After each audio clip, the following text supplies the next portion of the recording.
So you just finished waterproofing your shower and you're ready to install tile. Should you flood test it before you actually install the tile to make sure there are no leaks?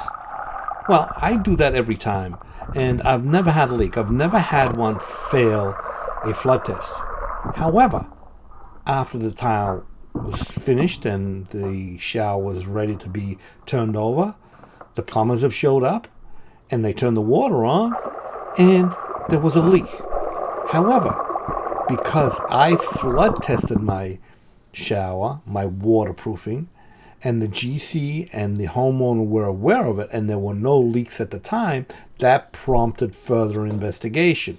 And the further investigation inevitably finds the correct culprit. In one case, the plumber left a loose fitting. In another case, the glass guy omitted putting silicone in a critical area. So make sure you flood test so you are certain that you have a watertight, waterproof installation.